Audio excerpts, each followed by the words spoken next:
बजरंग दल के ऊपर हम कदम लगाएंगे। अगर ये तारीख गवाह है इस बात की कि अगर ये स्टैंड उन्होंने आज से 70 साल पहले हिंदुस्तान के अंदर ले लिया होता, इख्तिदार उनके हाथ से न जाता। पूरे मुस्लिम कम्युनिटी अगर चला गया होता पाकिस्तान, तो आज भारत में न कोई जाकिर मियां पैदा लेता, न ओवैसी पैदा लेता, न मदनी पैदा लेता, न भारत को गजवाए हिंद की बात करता।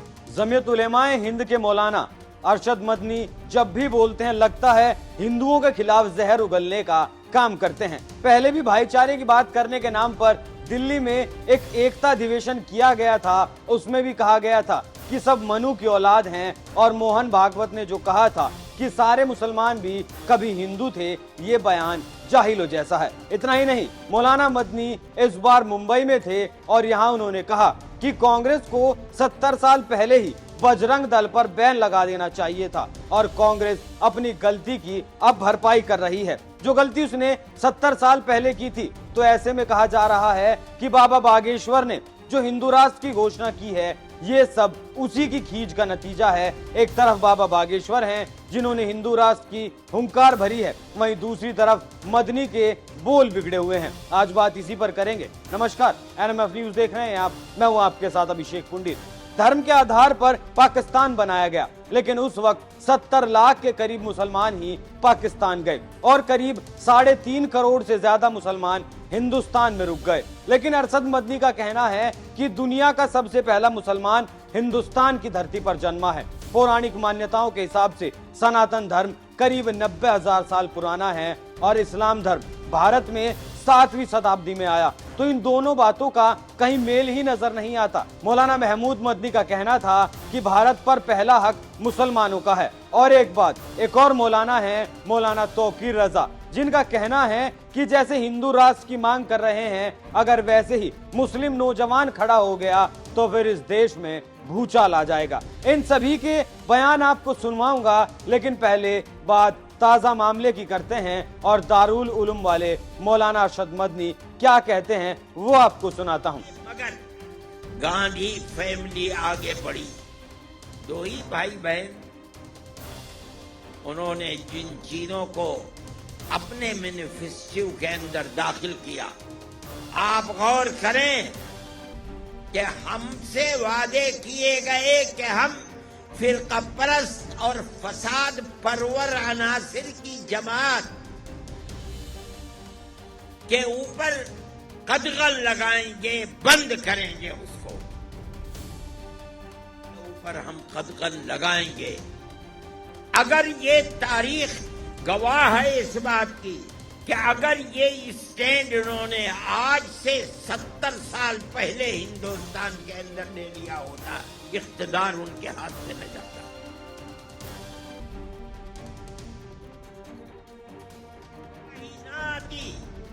फक्र तंगदस्ती का बोलबाला न होता, मुल्क के अंदर इख्तिदार उनका होता जो मुल्क में हर तबके को चैन और सुकून के साथ जिंदा रहने का मौका देते हैं।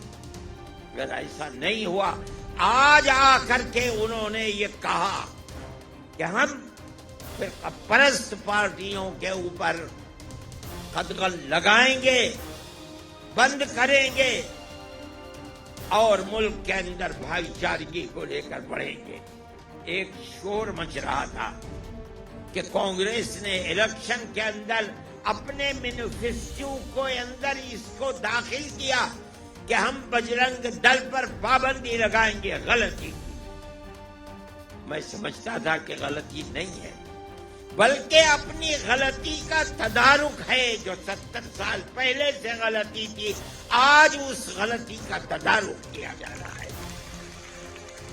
मैं समझता हूं कि वो मौके ठीक था, और मैं समझता नहीं हूं, बल्कि हिंदू और मुसलमानों ने मिलकर उस मौकिफ की तायीद की है।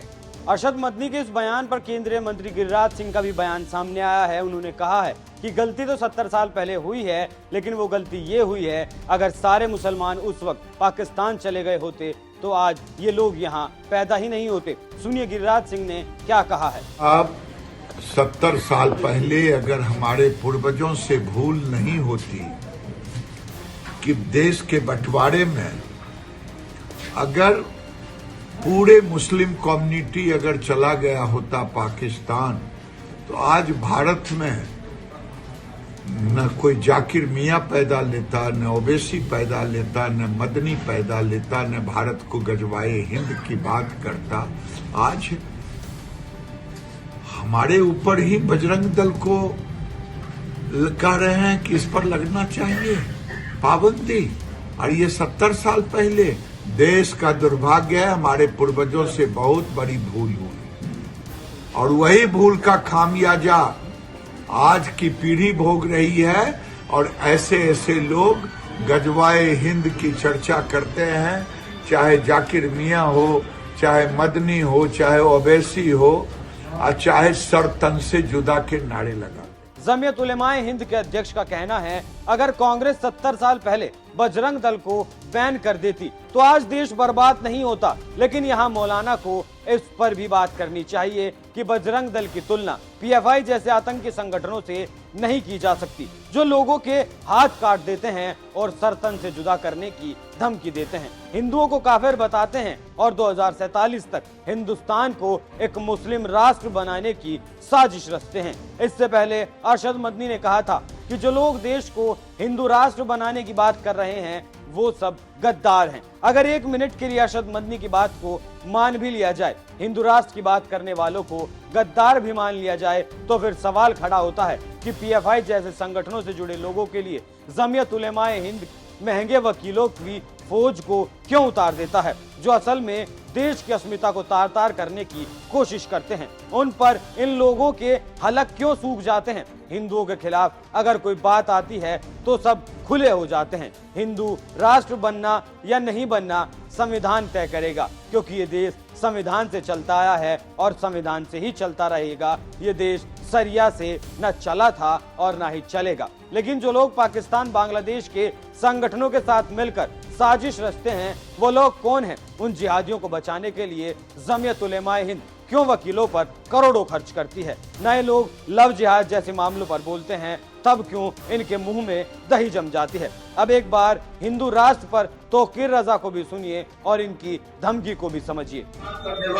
कार्रवाई होनी चाहिए, 23 दिनों का मुकदमा चलाया जाना चाहिए, वरना हमें अंदेशा इस बात का है कि कल ऐसा ना हो कि हिंदू राष्ट्र वाले कितनी नफरतें बढ़ा दे, इतनी परेशानियां बढ़ा दे, अपना तफरी का माहौल बने और हमारे नौजवान कल खड़े हो जाए और जो वो ऐलान करे कि हमें मुस्लिम।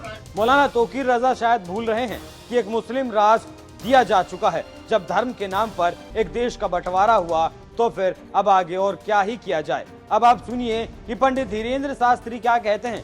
धीरेन्द्र शास्त्री का कहना है कि भारत जल्द हिंदू राष्ट्र बनेगा। इसी बात से इन लोगों को मिर्ची लगती रहती है। धीरेन्द्र शास्त्री का कहना है कि हम हिंदुस्तानी हैं, हिंदुस्तान का मतलब है हिंदुओं का स्थान, जहां लोग गर्व से हिंदुओं की बात कर सकें। पंडित धीरेन्द्र शास्त्री का कहना है कि पूरे भारत को राममय बनाना है। भारत के संतों को छोड़कर किसी भी धर्म या पंथ का कोई भी व्यक्ति उनका सामना नहीं कर सकता। वो इस बात को ललकार कर कहते हैं। धीरेन्द्र शास्त्री को कहते सुना जाता है कुछ शब्द विधर्मी, सनातन विरोधी, लेकिन वो कभी भी मुस्लिम नहीं कहते। वो फिर भी मदनी और तौकीर रजा जैसे लोगों की छाती पर सांप क्यों लौटते हैं? इस विरोध की असल वजह क्या है? जैसे मौलाना अरशद मदनी ने कहा कि बजरंग दल पर 70 साल पहले ही बैन लग जाना चाहिए था, तो बात सिर्फ बजरंग दल पर बैन लगाने की ही नहीं है। बात है अगर हिंदू और हिंदुत्व की बात होती है तो इन लोगों को इतना बुरा क्यों लगता है? ये लोग तो खुलेआम हिंदुओं को काफिर बोलते हैं, लेकिन हिंदू नहीं बोलता। आप इन बयानों पर क्या राय रखते हैं? अपनी राय हमें कमेंट कर जरूर बताएं। नमस्कार।